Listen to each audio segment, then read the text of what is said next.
what about design? What's the role that design has in driving innovation in the technology space? And there was a short conversation, but I don't think it was conclusive, so I thought it would make sense for me to come back and share a little bit about design, my experience in design, to helping technology in Latin America and the US. So to begin with, I wanted to talk a little bit about design in general. What is design? I'm sorry. So before we go into the weeds, I'd like to talk a little bit about the term. There's this common assumption that design has to do with aesthetics, or if you will, how things look and feel. That's not necessarily the case. Of course, aesthetics are important, but it's not by any measure the most important aspect of the design practice or for design practitioners. Many other aspects, perspectives are key to the design practice. And here are a few examples. When designers make things, we better take into consideration things like form and function, but also cognition, the way we think, the way we feel, social and cultural aspects, engineering and technology, medical aspects, or any other domain or perspective that is key or relevant for the space we are designing for. So, just to give a formal definition to have us all on the same page, I'd like to quote Wikipedia. I think it has a good definition of what design is. Design, I'm going to read, design is the creation of a plan or convention for the construction of an object, system, or measurable human interaction. Now, please allow me to be a little more succinct. Design is making stuff for humans.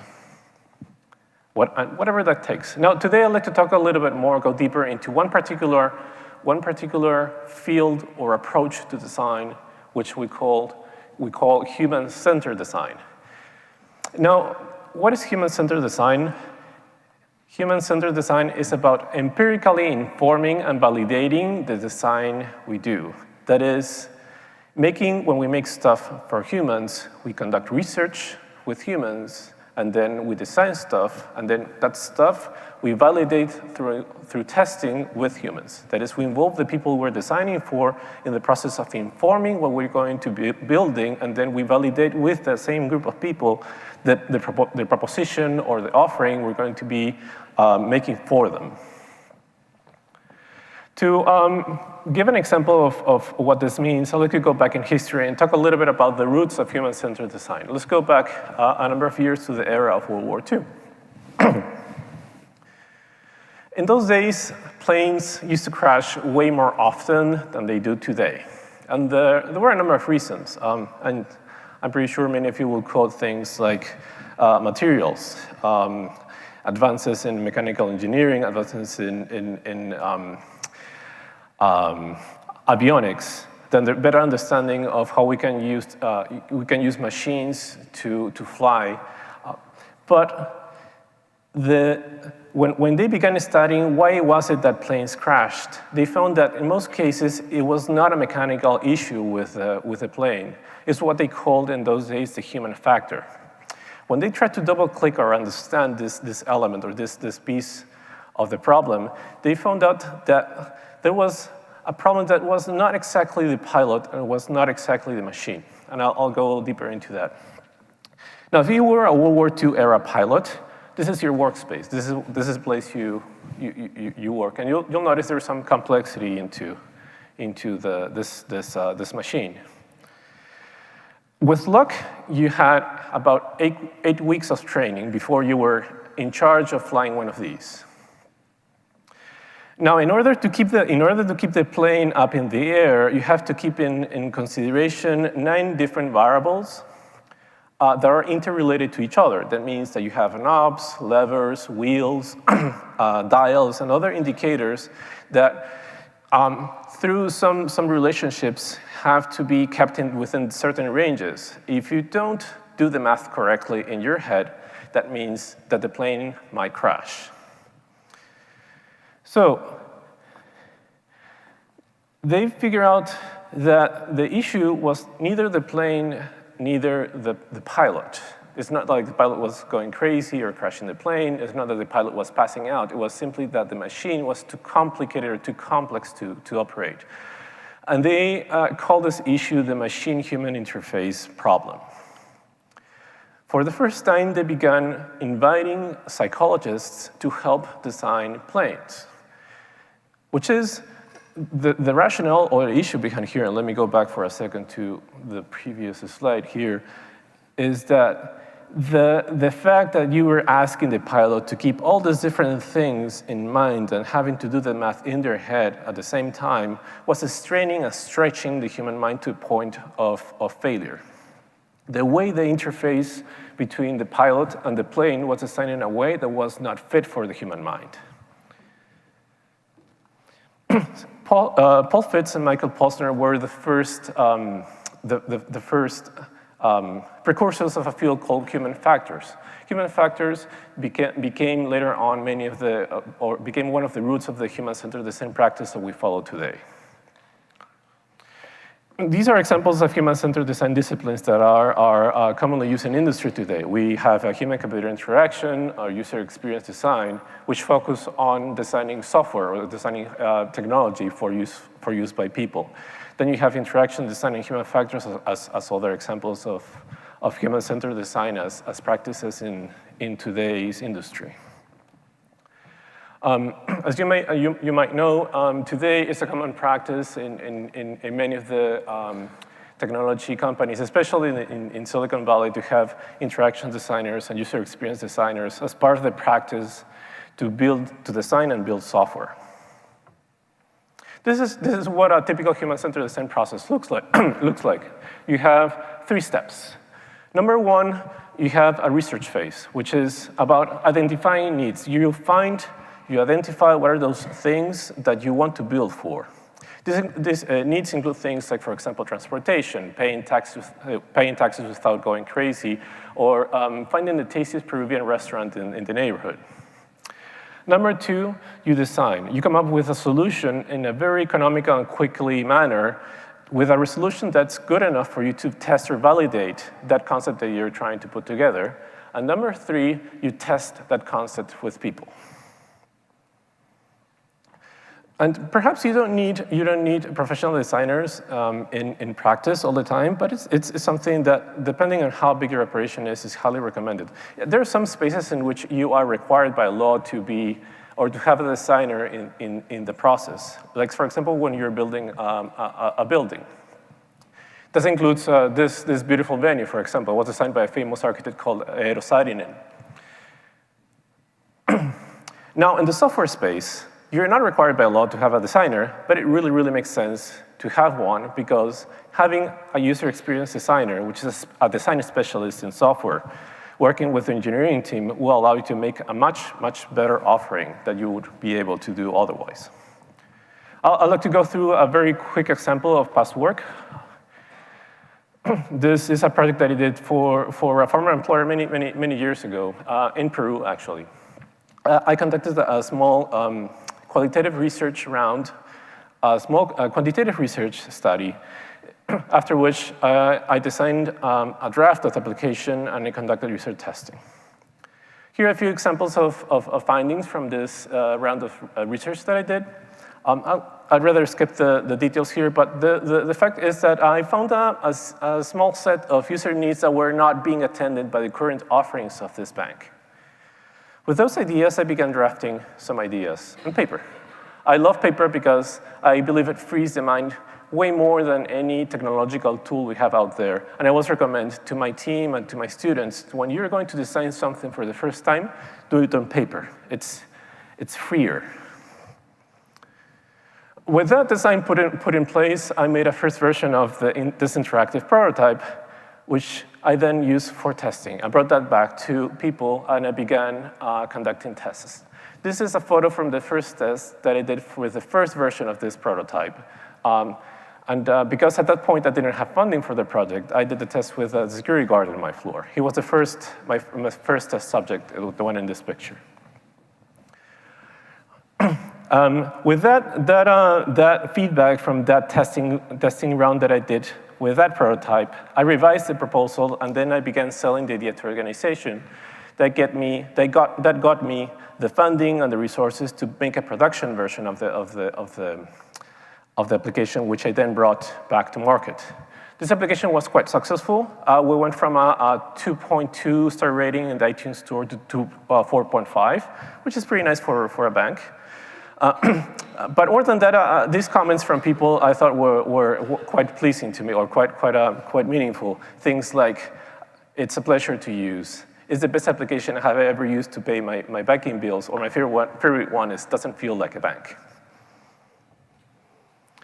Now, before I go, I wanted to give a few words about human-centered design in Latin America and in Peru. Of course, human-centered design is a way of making better products, and that's not exclusive to Latin America.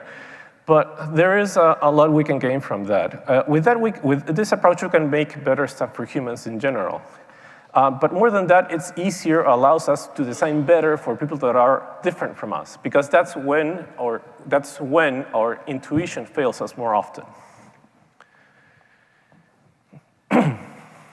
A few considerations of why that is the case. Number one, HCD enables us to do more and more, be more assertive in our design, in our design process, because since we're informing our design process and our construction and building process with research, we have a better certainty that what we're building does work for people. Number two, because we are informing that with research, we have a better understanding of how we can make this design successful.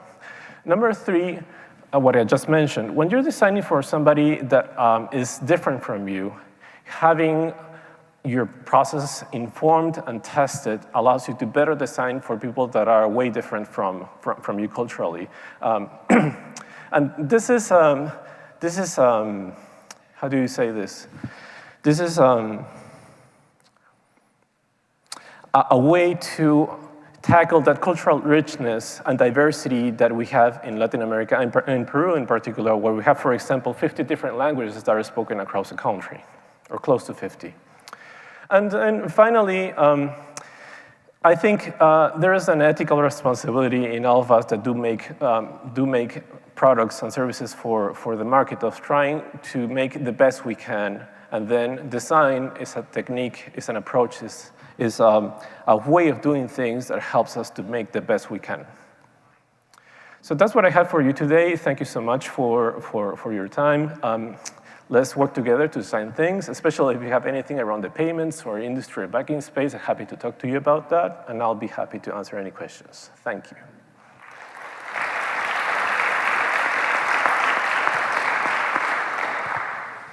Someone would like to make a question?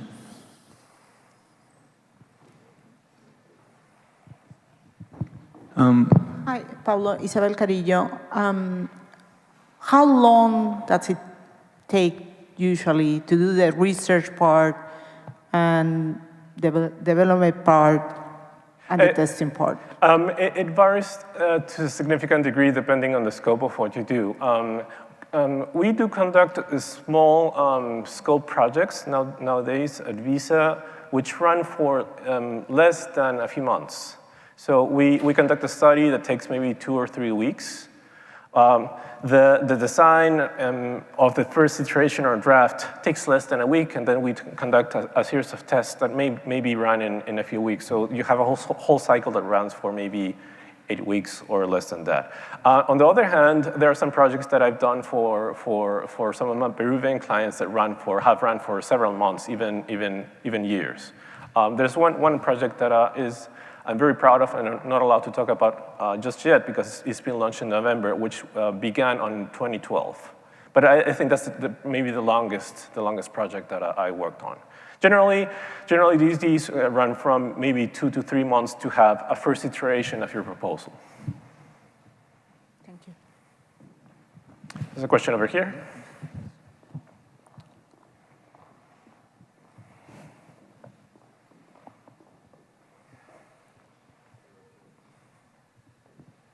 Hi, I'm Andres Wong. Nice talk. I'm sure a lot of people have questions mainly because everybody has a credit card or a debit card or a bank account.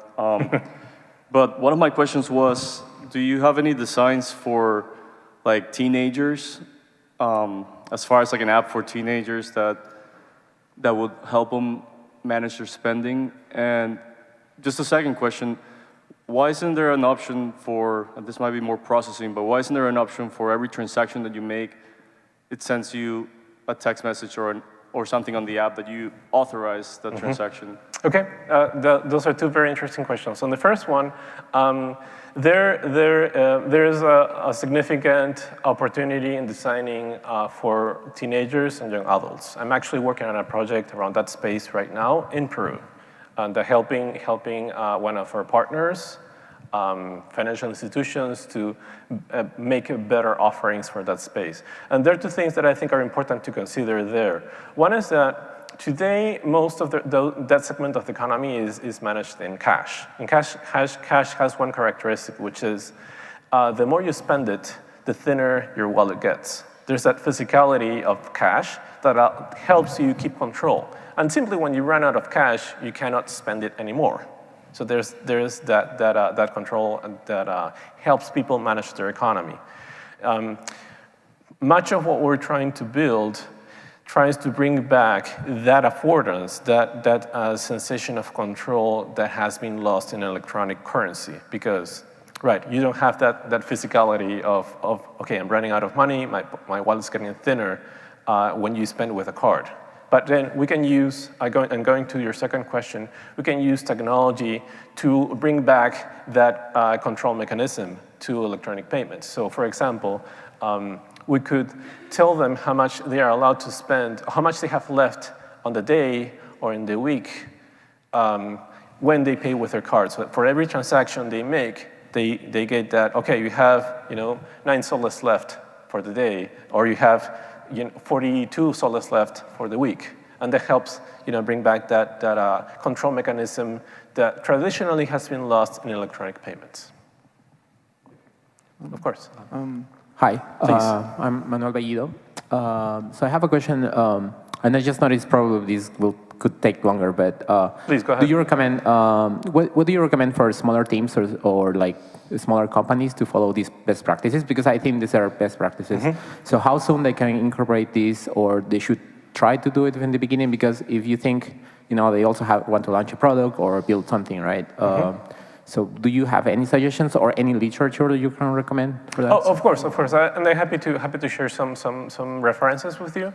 But about small organizations, I guess it depends really where you are. Because at Silicon Valley, what I would say, when you go past 5 people in your startup, try to get a designer on board, at least part-time. It will help you flesh out your concepts to test and validate and conduct research.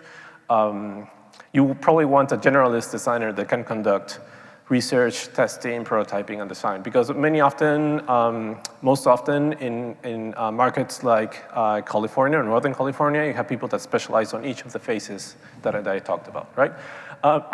If you are in Peru, there aren't many user experience designers, for example, if you're designing software. But there are a number of things you can do. One is you probably want to get your team to learn a little bit about design in general. For that, I think references are great. There are some courses you can take. There are some resources online that are very interesting. There are other ones that there are books you can get that are fantastic. And then you can probably get help part-time from some organizations that help drive design. There are a few companies out there, and if you are in Peru, I'm happy to make introductions, or in other countries in Latin America or the US, happy to make introductions to partners that can help you bring in design practice into your company. Of course. There's a question over there. I think if there is one last question, then it's okay. Okay, one last question, please. Hi, Pablo. I'll be quick. My name is Gonzalo Sauri. I have a quick question about design thinking in general. I know for Visa and companies like that, agile delivery models are very popular and iterative, but in regards to human-centered design, to what extent does emotional intelligence play a factor when your markets are very different? For example, South America, Asia. I'm not sure how Visa takes that into account. So just I was very curious about that. Okay, sure. Emotional intelligence. That's not our approach I think we usually use, but it has a lot to do with what design is about. The design practice has a lot to do not only or the way we conduct design not only has a lot to do with what you do, but also how it feels. And that goes both ways. It has to do with the mechanics, internal mechanics of the team, so how the teams feel when they're doing their work together, when they're working together, and also how users feel about the products that you are offering to them. It's very important for organizations to have a good, positive culture, to have a healthy design practice. I don't know if I'm answering your question.